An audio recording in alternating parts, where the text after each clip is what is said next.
தளபதி அப்படின்ற ஒரு படத்தோட ரீரிலீஸ். ஸோ அந்த படம் வந்து ஆக்சுவலாக வந்து ரிலீஸ் பண்ண பீரியடில் நம்மளால் போக முடியாத ஒரு சூழ்நிலையில் ஒரு 2 நாள் கழிச்சு சரி நமக்கு கிடைச்ச கேப்பில் டைமில் போய் பார்க்கலாம் அந்த படத்தை அப்படின்ற ஒரு ஃபீல்டில் வந்து போய் பார்த்தேன்.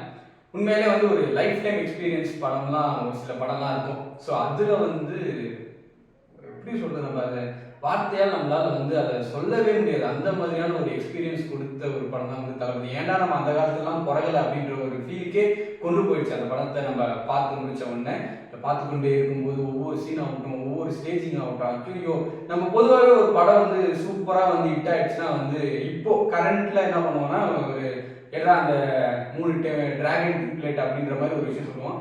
இந்த படத்துக்கு எத்தனை டிராகன் டெம்ப்ளேட் வைக்கணும் அப்படின்னு சொல்லிட்டு நமக்கு வந்து கன்ஃபியூஷன் ஆகிடும். அந்த மாதிரியான ஒரு படம் தான் வந்து ஏன்னா நம்ம அதிகமாக நம்ம டிவியில் பார்த்துருக்கலாம், நம்ம டவுன்லோட் பண்ணி பார்த்துருக்கலாம், அப்புறம் யூடியூப்பில் பார்த்துருக்கலாம், சாங்ஸ் கேட்டுக்கலாம். ஆனால் அந்த தியேட்டர் எக்ஸ்பீரியன்ஸுன்றது வந்து அது வேற, உண்மையாலே வேற. அதை வந்து அதான் நான் சொன்னேன், நோ வேர்ட்ஸ் டு சே அப்படின்ற மாதிரி ஒரு விஷயத்த வந்து நம்ம சிம்பிளாக சொல்லிடலாம் அப்படின்ற மாதிரி சொல்லலாம். ரொம்ப நாளாச்சு இந்த மாதிரியான ஒரு எக்ஸ்பீரியன்ஸ் ஒரு படம் கொடுத்து. நம்ம ரீசெண்டாக நிறைய படம் பார்க்குறோம், நிறைய இங்கிலீஷ் படம் பார்க்கலாம், வேற மலையாள படம் பார்க்கலாம், ஹிந்தி படம் பார்க்கலாம், தமிழ் படம் பார்க்கலாம், எந்த படம் வேணால் பார்க்கலாம். ஆனால் இந்த எக்ஸ்பீரியன்ஸ் கொடுக்குறது எல்லா பக்கமும் நம்மளை வந்து ஒரு மாதிரி வா அப்படின்ற ஒரு ஃபேக்டர்லேயே கொண்டு போகிறதுலாம் வந்து சான்ஸே கிடையாது அப்படின்ற மாதிரி சொல்லலாம். இந்த படத்தில் வந்து ஒருத்தரை பற்றி நான் வந்து பேசலாம், பக்கமாக பேசலாம் அப்படின்ற மாதிரியான ஒருத்தர் தான் வந்து ராஜா, இளைய ராஜா அப்படின்ற மாதிரி சொல்லலாம். எனக்கு இப்போ பேசும்போது டக்குன்னு ஒரு விஷயம் வந்து தோன்றது, ஒரு மீன் டெம்ப்ளேட் ஒன்று இருக்கும். ஒரு ராஜா வந்து பெருசாக உட்காந்துருப்பார், கீழே வந்து சின்னதாக வச்சுட்டு ஒரு மாதிரி பண்ணுவாங்க மீன்லாம், அந்த மூவிஸ்க்குலாம் மேக்ஸிமம் பண்ணுவாங்க. அந்த மாதிரியான ஒரு ஃபீல் தான் ராஜா வந்து விளையாண்டார் அப்படின்ற மாதிரி சொன்னாங்க. ஐயோ யாராவது இப்போ 2K கிட்ஸோ அந்த மாதிரிலாம் சொல்லிட்டு வந்து இளையராஜா ஒரு மாதிரிலாம் பேசிட்டு இருந்தாங்கன்னா இந்த படத்துக்கு போயே ஆகணும். அவர் ஒவ்வொரு சீனுக்கும் அவர் பண்ணுற எலிவேஷன் ஆகட்டும், எமோஷன் ஆகட்டும், சான்ஸே கிடையாது அப்படின்ற மாதிரி சொல்லலாம். ஒவ்வொரு சீனுக்கும் அவர் பண்ணுற ஒரு மேட்டர் ஆஃப் மியூசிக் வந்து அது வந்து ஈடு இணையே இல்லை அப்படின்ற மாதிரி சொல்லலாம். ஏன்னா நம்ம ஆக்டிங்கை பார்க்குறதா, ஸ்டேஜிங்கை பார்க்குறதா, பெர்ஃபார்மன்ஸை பார்க்குறதா, மியூசிக்கை கேட்குறதா, ஸோ அந்த மாதிரியான போட்டி போட்டு ஒரு படம் இருக்குமா அப்படின்ற மாதிரி ஒரு ஃபீல் தான் இருக்குது அப்படின்னு சொல்லலாம். அதுக்கப்புறமா பாடல்கள், அதுக்கப்புறம் அந்த பாடல்களை பிளேஸ் பண்ண ஒரு விதம் எனக்கு ரொம்ப ரொம்ப பிரதானமாக பட்டது. இந்த படத்தில் வந்து பாடல்களும் பேக்ரவுண்ட் ஸ்கோரும் மட்டும்தான். அதுக்கப்புறமா தான் அதுக்கு, ஏன்னா மற்றது எல்லாமே படுது, ஆனால் இதுக்கு கீழே தான் வந்து மற்றதெல்லாம் அவரோட மியூசிக்கும் பாடல்களும் தான். அந்த ஃபர்ஸ்ட் அந்த பிளாக் அண்ட் ஒயிட் சின்ன தாய் எவ்வளோ அப்படின்ற ஒரு பாடல் வரும் இல்லையா, பிளாக் அண்ட் ஒயிட்ல வரும். அதுக்கு அந்த பாட்டுக்கு ஒரு ஸ்டேஜ் பண்ணியிருப்பார் மணிரத்னம். யார் யாரி அப்படின்ற மாதிரி தான் சொல்லி இருக்கும். அந்த ரயில்வே ட்ராக்கெல்லாம் ஒரு பக்கம் போகிற இதில் அந்த லிரிக் ஏற்ற மாதிரியே அந்த டேர்னு, அந்த டியூனுக்கு ஏற்ற மாதிரியே அந்த இடத்த அவர் ஷார்ட் பண்ண ஒரு விதமாகட்டும், அதெல்லாம் வந்து ஒரு மாதிரி பயமாக. அந்த சின்ன தாயவள்னு சொல்லிட்டு அந்த கவிஞர் வாலி அவர் இருந்தாருன்னா காலையே விழுந்துடலாம் அப்படின்ற ஒரு ஃபீல் தான் இருக்கு. இப்போ கூட காலையில் விழலாம், அவர் எங்கே இருந்தாலும் பார்க்கணும் அப்படின்ற ஒரு ஃபீல் தான். அந்த சின்ன தாயவள் அந்த ராசாவேன்னு சொல்லிட்டு அந்த கதையை 2 லைனில் கதையை சொல்லி முடிச்சுட்டு அதுக்கப்புறமா அது ராக்கமா கைத்தட்ட அந்த பாடல், அதுவும் ஒரு மிக்ஸ் ஆஃப் எமோஷன் அப்படின்ற மாதிரி சொல்லலாம். ஒரு ஹீரோ இன்ட்ரோடக்ஷன் சாங்லாம் இல்லை அது.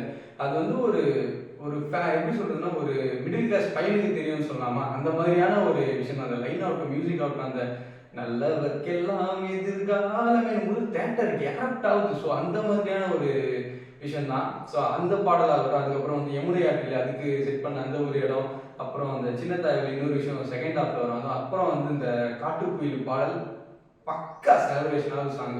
இப்போலாம் நான் வந்து ஒரு பயங்கரமான குத்து போட்டால் கூட நம்ம அதை தான் ஏஞ்சி டான்ஸ் ஆடுறாங்க அப்படிலாம் ஒரு அந்த எப்படி சொல்றது அந்த வைப் வருது அப்படிலாம் தெரியல. ஆனால் அந்த ஸ்டார்ட்ல டன் டன் டன் டன் அப்படிங்கும் போது தேட்டர் அப்படியே அட்மாஸ்பியரே மாறுது அப்படின்னு நம்ம சொல்லலாம். அதே மாதிரி இன்னொரு விஷயம் இளையராஜா சார் கிட்ட எனக்கு பிடிச்ச ஒரு விஷயம், நிறைய படத்தில் அவர் பண்ண விஷயம், அவர் மியூசிக்கை தவிர்த்துட்டு எங்கே சைலண்ட் பண்ணணும்னு சொல்லிட்டு அவருக்கு பயங்கரமாக தெரியும். அந்த மாதிரி நிறைய சைலன்ஸ் விட்டு அந்த ஒரு இடம். அதுக்கப்புறமா வந்து சந்தோஷ் சிவன், அவரை பற்றியும் நம்ம பேசியாகணும். இந்த படத்தில் வந்து அந்த சன்னை வந்து மெட்டஃபராக யூஸ் பண்ண அந்த ஒரு இடம் கூட எனக்கு ரொம்ப ரொம்ப பிடிச்சி. முக்கியமான சீன்லாம் வந்து சன்னும் வந்து ஒரு மாதிரி கூடவே சேர்ந்து ஒரு விஷயத்த நம்மளை ஹோல்ட் பண்ணுது, வா அப்படின்ற ஒரு விஷயத்த இது பண்ணு. சும்மா அது பியூட்டிக்காக மட்டும் வச்சுதா தெரியல, அது வந்து கதைக்கு சம்மந்தப்பட்டதாகவும் அந்த சன் வருது. இப்போ இவருக்கு பிரேக்கப் ஆகிற ஒரு இடத்துலையும் சன் இருக்கும்.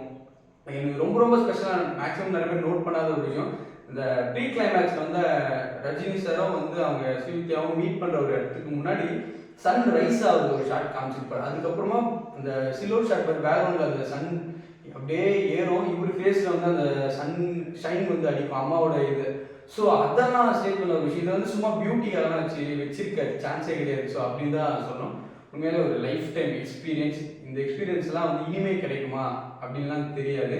எப்படி சொன்னா ஒரு ஒரு ரிலேஷன்ஷிப்பை தாண்டிய ஒரு எக்ஸ்பீரியன்ஸ், ஒரு அந்த எக்ஸ்பீரியன்ஸ் வந்து இந்த படம் கொடுத்துச்சு அப்படின்னு மாதிரி சொல்லலாம். உண்மையிலே பயங்கரமாச்சு. அதுக்கப்புறம் வந்து ரஜினி சாரை சொல்லி ஆகணும். பர்ஃபார்மர்னா என்ன மாதிரியான பர்ஃபார்மர் சார் நீங்கள் அப்படின்ற ஒரு ஃபீல் தான் இருக்கு. ஏன்னா இந்த மாதிரி எத்தனை படம் கொடுத்தாலுமே அவர் பாருங்க, இப்போ மம்முட்டியும் இருக்காரு, அவர் மேக்ஸிமம் ஸ்கோப்பு கொஞ்சம் ஓரளவுக்கு ஆக்டிங் வைஸ் வந்து கம்மியாக இருந்தாலும் கேரக்டர் சூப்பர் கேரக்டர், ஆனால் ஆக்டிங் வைஸ் அப்படின்னும் போது ஓரளவுக்கு தான் இருக்குன்ற பட்சத்தில் இவரே ஸ்டீல் பண்ணுவார். அந்த குழந்தைகிட்ட அவர் பேசுகிற அந்த ஒரு இடமா இருக்கட்டும், அவங்க அம்மா கிட்ட ஏமா என்ன குட் சைடில் போயிட்டு வரேன்னு சொல்லி கண்ணு கலந்து அந்த ஒரு இடமா இருக்கட்டும், அதுக்கப்புறம் அந்த பிரேக்கப் சீன் எல்லாமே சிங்கிள் ஷாட் அங்கே பேசுகிற ஒரு இடமா இருக்கட்டும், அதுக்கப்புறம் லவ் ஓகே அவருக்கு முன்னாடி வந்து பிடிக்கலையா அவங்க அப்படின்னு கேட்குற அந்த ஒரு இடம் இருக்குன்னு சொல்லிட்டு எவ்வளோ ஒரு சீன். அப்புறம் அந்த கலெக்டர் அவர் தம்பிக்கிட்ட போய் கெஞ்ச போவார், அங்கே ஒரு இடமா இருக்கும். அதுக்கப்புறமா வந்து இங்கே ஒரு பஞ்சாயத்து சீன் மாதிரி இருக்கும், அங்கே ஒரு இடமா இருக்கும். அப்புறம் வந்து இந்த ஸ்டேஷன் வந்து தெரியாதா அப்படின்னு சொல்லிட்டு அவங்க அம்மா அப்பா போய் தெரியாதான்னு சொல்கிறாங்க. எவ்வளோ சீனில் அவர் பெர்ஃபார்ம் பண்ணுறாரு அப்படின்ற மாதிரி இருக்கும். அதெல்லாம் சான்ஸே கிடையாது. உண்மையில பயங்கரமான ஒரு படம். இப்போ 32 வருஷம் அப்படின்னு சொன்னாங்க, இன்னும் 100 வருஷம் கழிச்சும் இந்த படம் வந்து தனியாக நிற்கும் அப்படின்ற மாதிரி சொன்னாங்க. எல்லா விதத்துலையுமே ஒரு மாதிரி அதை வார்த்தைகளால் சொல்ல முடியவில்லை அப்படின்ற ஒரு ஃபீல் தான். உண்மையிலே பயங்கரமான பயங்கரமான பயங்கரமான ஒரு படம். பயங்கரம்ன்றது நமக்கு ஒரு பயங்கர எக்ஸ்பீரியன்ஸ் கொடுத்த தவிர்த்துட்டு நம்ம சோலுக்குள்ளே போய் அதை டச் பண்ணணும். அந்த மாதிரியான ஒரு படம் தான் மணிரத்னம் ஐயா, காட் கடவுளே அப்படின்ற மாதிரி தான் சொல்லணும். இன்னும் இந்த மாதிரியான ஒரு படம் வந்து நிறைய ரீரிலீஸ் பண்ணிங்கன்னா, ஏன்னா அப்போ வந்து நாங்கள் மிஸ் பண்ணிட்டோம். இப்போ இருக்க ஜென்ரேஷன் பசங்க வந்து பயங்கரமாக மிஸ் பண்ணிட்டோம். இப்போ ரீரிலீஸ்ன்ற ஒரு கல்ச்சர் வந்தது வந்து ரொம்ப ரொம்ப ஹாப்பியாக இருக்குது பர்சனலாக எனக்கு. ஏன்னா இந்த மாதிரியான ஒரு பயங்கரமான எக்ஸ்பீரியன்ஸ் எல்லாம் நாங்கள் அனுபவிக்காமலே போயிடுவோமோ அப்படின்ற ஒரு ஃபீலில் இது ஒரு பியூர் எக்ஸ்பீரியன்ஸ். அதான் நான் அடிக்கடி சொல்கிறேன், இது லைஃப் டைம் எக்ஸ்பீரியன்ஸ். இந்த எக்ஸ்பீரியன்ஸ் என்னால் மறக்கவே முடியாது.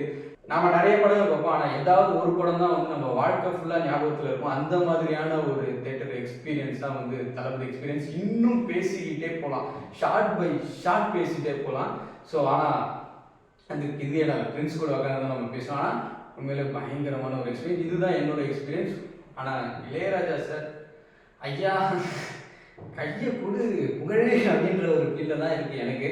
உண்மையிலே இன்னும் 100 வருடங்கள் கழித்தும் தளபதி வந்து ரீரிலீஸ் பண்ணால் என்ன எமோஷன் நம்மளுக்கு ஃபஸ்ட் டைம் பார்க்கும்போது கொடுத்துச்சோ அதுதான் மறுபடியும் கொடுக்கும். உண்மையிலே பயங்கரமான ஒரு எக்ஸ்பீரியன்ஸ்.